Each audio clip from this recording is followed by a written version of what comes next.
everyone, welcome to another video review. This is the Transformers Studio Series Deluxe Class Airachnid from the Transformers 1 movie. You can see her there in front of the box. We'll go ahead and put it off the side real quick and take a look at that box. And yep, it is there's a Studio Series box. You got Transformers Studio Series and the Transformers 1 logo, and Airachnid and Decepticon logo. And hey, look, there she is in robot and vehicle modes right there. 36 steps. On top, of course, you have Transformers 1, Airachnid, Takatomi. Also the Hasbro logo right there. There's Airachnid again on the side, and there's an extension of the thing on the front there, and some bits right there, and Studio Series and Deluxe Class. On the bottom, you have manufacturing details of what's included. And of course, on the back, you have some copyrights, warnings, and hey, some product shots, and hey, look, a little screen cap from the movie. And the thing that says Airachnid is a surveillance officer for Sentinel Prime. There's that. Also in the box, of course, is the instructions, which are kind of necessary because she's actually kind of intricate considering she's a deluxe. All the instructions are kind of. There's a couple parts where they're not super clear, to say the least. I had to kind of sit there and kind of go, oh, that's what you want me to do. But anyway, Airachnid, you can see her there. Yes, she is a very unique thing because of, well, yeah, they had to add some extra bits just to make her work and whatnot. Yeah, getting in close. See, yeah, she's got her kind of, silver face, got the purple eyes. Got some purple eyes going all the way down the side here. Unfortunately, the head does not open or anything to show her a terrifying amount of eyes inside her head. Got the red stripes, but pretty much she's pretty much just gray. Different, kind of slightly different shades of gray. Pretty much just grays and some couple bits of black here and there, but yeah, mostly gray. Bit of red. Got her, of course, big old spider leg backpack. And that's one thing is, can she stand on the spider legs? And in my experience, not really. Particularly these ones are just too flimsy. They don't stand up really well. She just kind of falls over. I tried. Doesn't really work. At least in my experience. Someone else probably could have got something working or something, but yeah, it seems like the ball joints are a little weak, or not just the ball joints, but the ball joints and the hinges are just kind of weak on these legs. These ones are kind of fine, but it's just also on top of that, it's awkward. She just mostly just kind of winds up face planting.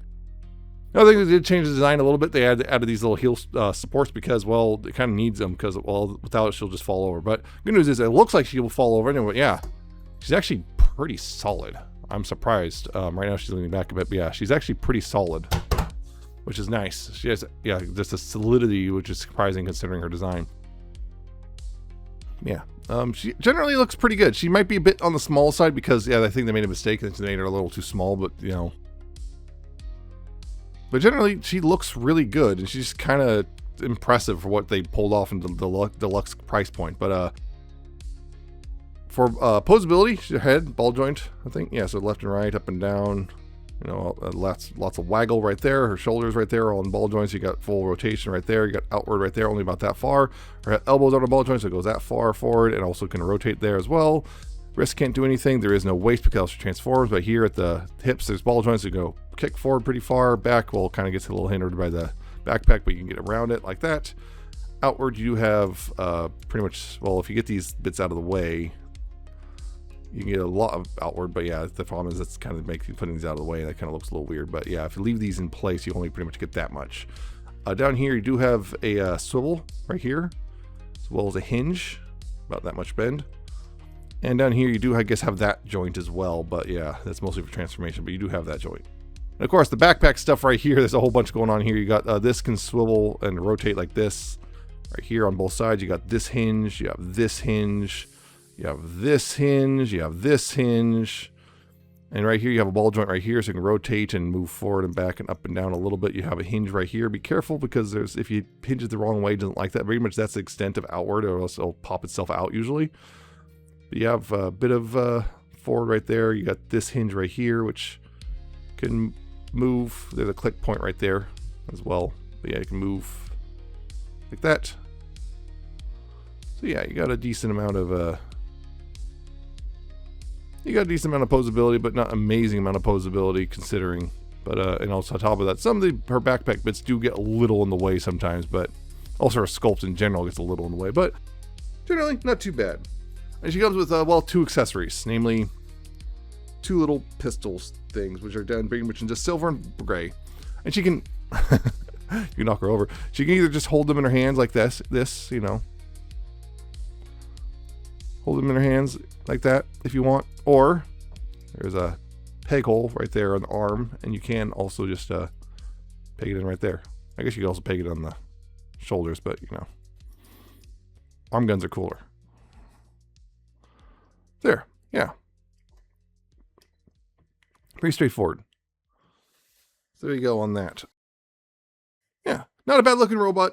Decently posable robot. Not really a lot of accessories either. And yeah. Beyond that, measurements in this mode, well, go up to the head here. She's about 5 3/8 inches or 13.5 centimeters tall. And her weight is about 2.2 ounces or 62 grams. So she's kind of on the light side too. Yeah, she's not exactly big. So yeah, speaking of, I guess, size, comparison stuff, getting her standing. Here she is with the Studio Series TF1 Optimus.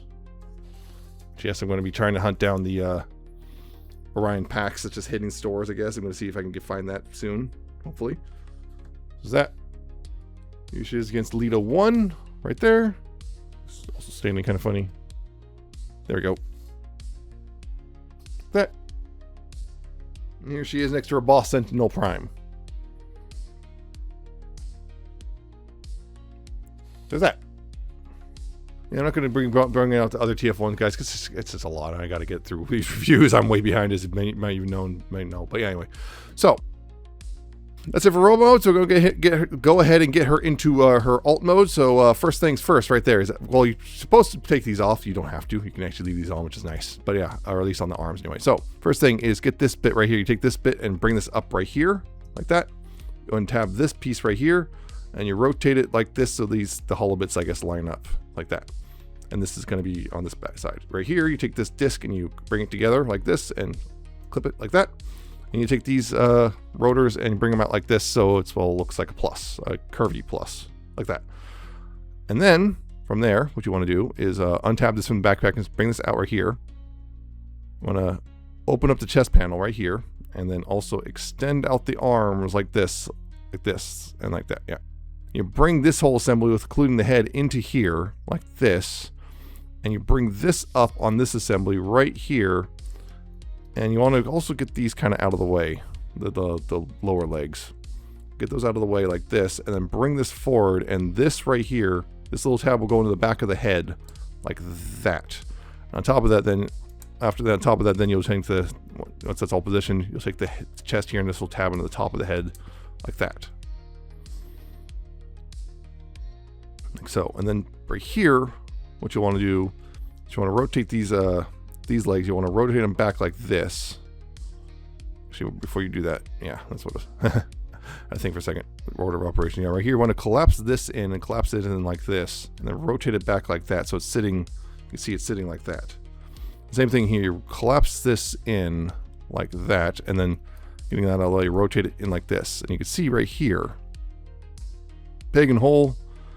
There's a peg and a hole and a peg and a hole. So you bring these together like so, and like so, like that.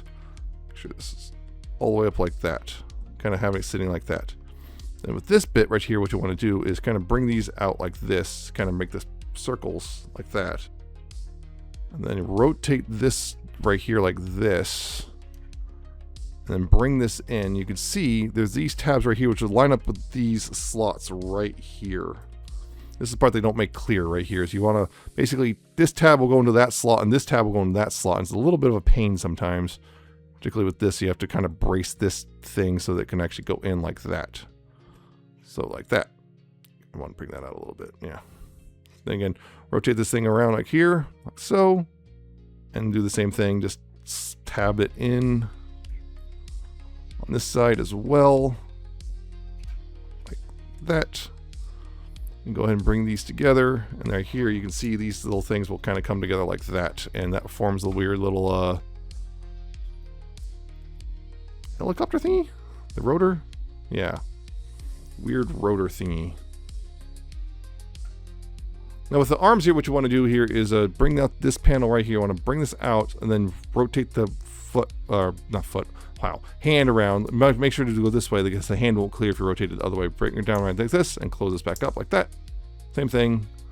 Open up this panel, rotate this hand around, close into there, close that up right there. And back here, what you want to do is then bring this arms back right here, and this little tab right here will go over this into this little thing right there. And same thing on this side. It's a bit of a pain sometimes, but doable.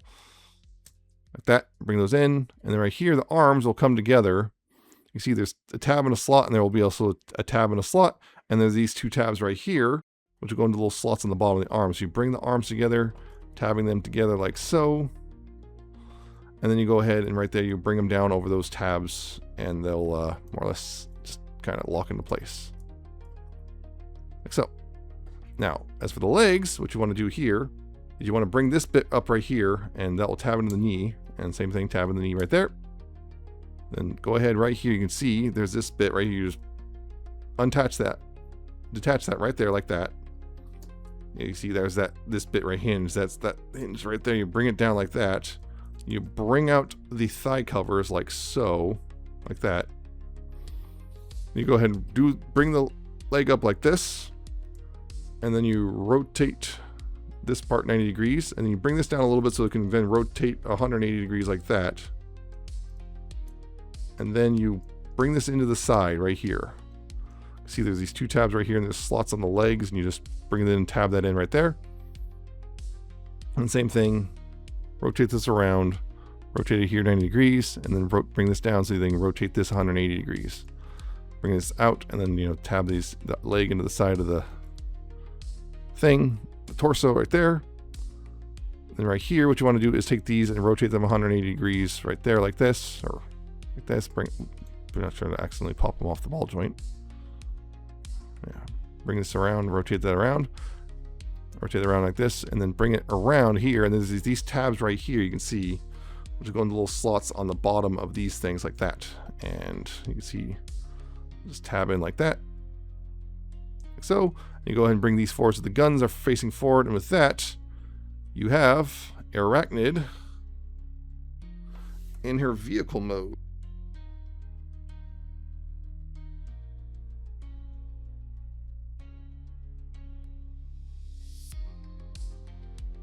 Yeah, it's her weird helicopter mode thing.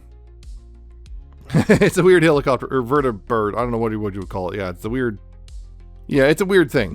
It's definitely a very Cybertronian vehicle. It kind of looks cool. It looks like a drone, I guess, a very oversized drone. Yeah. They got the rotors here, which don't move. These don't move at all. They're structural. But yeah, this rotor moves, which also kind of smack against the other bits of plastic in there a little bit. But you know, so yeah, there's that. You got the guns right here, multiple. You got the, you know, of course, the arm cannons, and now the new cannons right here. All that stuff. There's no real cockpit or anything, but you know, you got kind of this sort of pseudo landing gear right here. Although I'm noticing when I tab this all in, it kind of has a tendency to make it sit funny. You can see that. Looks like, yeah, something is not quite, might be one of the bits of plastic might be slightly warped or something. I'm not sure. But yeah, she has a tendency, you know, she'll sit more or less, although on mine, she also has a tendency to fall to one side sometimes. But yeah, she'll sit. But yeah, there's no flight stand anything, as far as I can tell. There's no real like flight stand port or anything, which is unfortunate. I mean, we might be able to finagle something considering, but yeah, it's just kind of a interesting looking alt mode to say the least. Yeah, it's kind of interesting. I kind of like it. And yeah, you saw the transformation is a lot more intricate than you'd expect for deluxe. There's a lot going on here. The legs, I'm actually impressed with how the legs work in general. Actually, that's kind of cool. There's some cool stuff going on here with this stuff, but that's kind of also a little annoying because this stuff right here, this first few times I did these things, just did not want to tab in, so you might have to break them in yourself a little bit. But yeah, I do generally like how the legs work. Those are kind of pretty clever. And also just the general how the face hides away. Because I mean, her head's now facing forward like this in such a way that, like, yeah, she's in her cockpit, I guess, so to speak. Yeah, just kind of cool stuff. It looked kind of neat, but also very Cybertronian. If that, you know, if that's one of the things of Transform 1. If you don't know by then now that's going to be Cybertronian, then I don't know what to tell you. But yeah, some measurement stuff in this, and her length is about 7 inches, or 17.8 centimeters, which, yeah, pretty long now. And wingspan here is about 6 3/8 inches, 16.2 centimeters. So yeah, she actually expands out quite a bit, which is pretty interesting in its own right. But yeah, looks cool. But yeah, it's Cybertronian, so you might not like it yourself. But anyway, comparisons, real quick again. Here's the TF1 Studio Series Optimus right here. Just to give you an idea there. Well, I think this, yeah, this Blake's funny, something. Yeah, that there. Here she is next to Alita. One. Right there. So, and finally here she is next to Sentinel Prime. Which, yeah, because all things considered, this vehicle mode is actually, again, pretty good size, all things considered. Definitely not as heavy, because most of that's just kind of empty air, but still, yeah. There you go. Yeah, Airachnid here. I generally like her. She's kind of weirdly, surprisingly intricate transformation for an adult deluxe. She's kind of small side in deluxe in a robot mode because that kind of makes sense. No, apparently there's something where she should be, according to the scale card, she should be bigger, but they would have had to make her a Voyager, which maybe it'll do some more with that if she was a Voyager. But as it is, as a deluxe, she's pretty solid. I think she's a pretty solid figure overall as a deluxe. It's gonna come down to for you whether or not you kind of like this vehicle mode or not. If you don't like this vehicle mode, it's not gonna be really. It's gonna seem kind of really small and kind of not worth the effort. But if you really like this vehicle mode, the transformation is like I said, more intricate than you'd think for deluxe, and you get this pretty cool like flying thing. And the other unfortunate drawback is simply, she can't really support herself on her spider legs or whatever. So at least on mine can't. So that's a little bit disappointing. And also getting her into a pose where the spider legs look like they're supporting her is a little difficult because mostly just kind of winds up just kind of lying on the ground with the spider legs just kind of up in the air. So yeah. That's probably the only real disappointment, just simply she can't really spider leg very well. But yeah, generally though, she looks really good, and I think she's a good deluxe. So I think she's a good buy, particularly if you're already this far into the TF1 Studio Series stuff. She's just generally a good buy, and yeah, I suggest you go, if you find her, go pick her up.